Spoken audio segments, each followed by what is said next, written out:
3, 2, 1. Podcast Orange menghadirkan Teh Farida Rahmayanti, anggota legislatif DPRD Kota Depok. Smart Talk. Assalamualaikum warahmatullahi wabarakatuh. Bagaimana kabarnya sobat-sobat podcast Orange? Sehat semua kan? Nah, kali ini Kak Orange yang ceria berada di suatu tempat yang istimewa tentunya. Apalagi ditemani dengan tamu yang super spesial kita kali siang ini dengan bersama Bunda Farida Rahmayanti. Cuman kayaknya kita kali ini ngobrol apa ya Bunda ya? Enaknya buat teman-teman yang setia menanti di podcast Orange kita. Apa ya kira-kira? Nah, bagaimana kalau tentang ini kan Bunda sudah tiga periode nih Bun berkiprah di bidang politik. Menariknya apa ya Bun?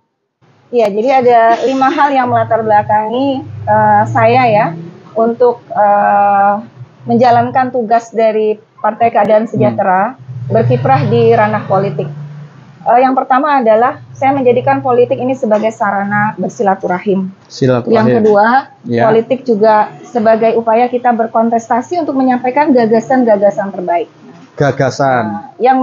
Kemudian melalui politik kita juga bisa melakukan pemberdayaan di masyarakat, membawa perubahan-perubahan. Pemberdayaan. Nah, yang keempat nih, ini memang khas banget PKS. Wah. Politik pelayanan. Wow, nah, apa itu Bun? Kita suka lihat kan teman-teman PKS, para kader, struktur mengadakan misalnya pelayanan kesehatan gratis, kemudian juga pelayanan sembako murah, kemudian juga ketika ada demam berdarah, kader-kader PKS bersama pengurus partai melakukan folding di sebuah wilayah. Ini adalah bentuk politik pelayanan. Pelayanan, apalagi begitu ada bencana ya Bunda ya. Iya. Teman-teman kader itu terjun langsung tanpa semacam otomatis gitu Bunda ya. Iya, dan kemudian politik kebangsaan. Yang kelima ini Bun. Ya, berbagai elemen bangsa, karena sejatinya politik ini mempersatukan, bukan memecah belah. Mungkin kita punya beda pandangan, tapi kita ketemu dalam hal-hal kebaikan. Jadi politik itu jalan kebaikan. Nah, oleh karena itu, karena begitu banyaknya kebaikan dalam politik, ini mendorong saya untuk menjalankan tugas sebaik-baiknya. Alhamdulillah. Siap. Jadi intinya Sobat Orange yang Bunda Farida sampaikan adalah politik adalah jalan kebaikan.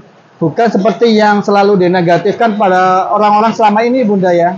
Tuh, sobat-sobat pahami ya bahwa Bunda Farida membawa misi politik itu untuk menuju jalan kebaikan apapun bentuknya.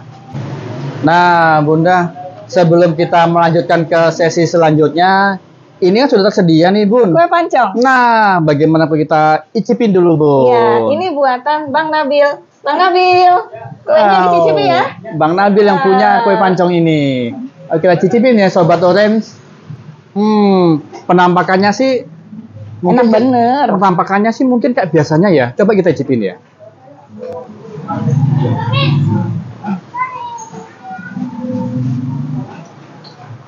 Yang ini adalah kue pancong original tapi dibalut dengan taburan mesis yang lezat kayaknya keju sini. Kita cicipin dulu ya, teman ya.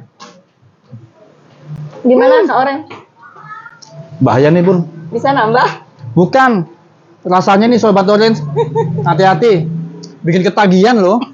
Keren Bang Nabil. Cakep. Minum dulu. Kita minum dulu.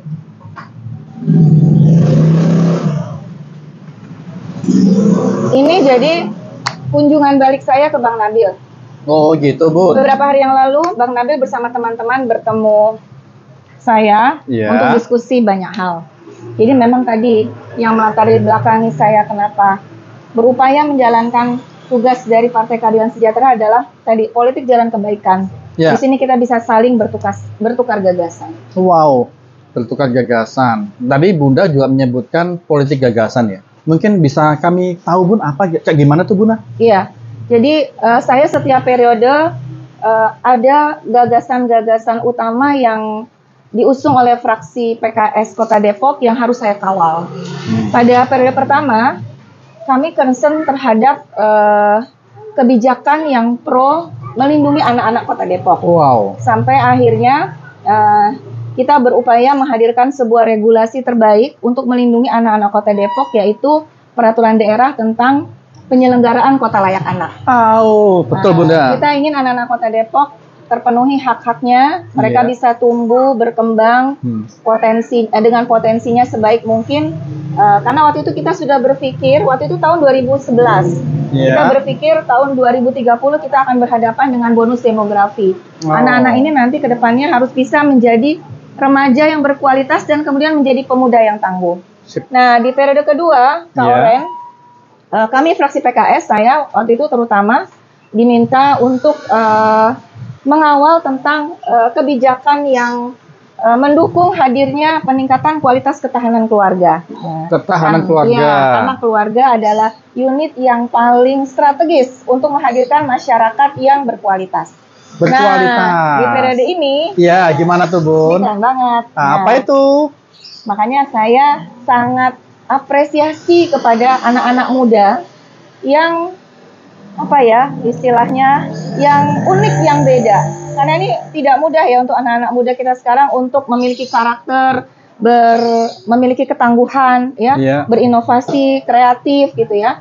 Periode ini fraksi PKS kemarin mendukung hadirnya kebijakan yang pro terhadap pemuda. Jadi alhamdulillah di tahun 2022 kemarin telah disahkan Perda Pembangunan Kepemudaan. Wow, keren sekali. Memang PKS itu memang partai keren sekali ya Bunda. Nah, cuman kok kayaknya para pemuda yang sekarang ini Bunda ya, kok kayaknya masih belum care sama peduli dengan politik ya Bunda ya? Sebenarnya nggak juga sih. Oh, benar nih Bunda. Sebenarnya mereka juga sangat peduli ya terhadap permasalahan di sekelilingnya. Tinggal kita coba bingkai, kita coba arahkan mereka untuk menyelesaikan permasalahan-permasalahan yang ada di lingkungannya. Salah satunya adalah dengan jalur politik. Mereka harus kita ajak untuk tidak apolitis, gitu kan? Misalnya kita ingin mendorong ya semua anak-anak di Kota Depok tidak boleh ada yang putus sekolah. Wih, cakep. Mereka harus tuntas belajar 12 tahun. Nah, kebijakan-kebijakan ini ya hanya bisa dilakukan melalui jalur politik. Nah, oleh karena itu anak-anak muda harus mengajak rekan-rekannya nanti. Iya. Bulan apa ya kita nyoblos? Kayaknya Februari tahun berapa tuh Bun? 2024. Wah, berarti udah deket lagi dong Bun. Nah, kita harus mengajak anak-anak muda untuk berpartisipasi ya dalam mengajak rekannya sesamanya untuk menggunakan hak pilihnya dengan baik. Dan kita juga berharap anak-anak muda mau mengedepankan ya politik cerdas, politik gagasan. Anak-anak muda ini kan punya idealisme. Nah, idealisme itu yang terus kita optimalkan terutama di ranah politik agar kembali lagi bangsa ini bisa menghadirkan kesejahteraan. Masya Allah. Menghadirkan kesejahteraan bagi bangsa ini dimulai dari para anak muda yang peduli politik Bun ya. Nah, cuman kira-kira nih Bun.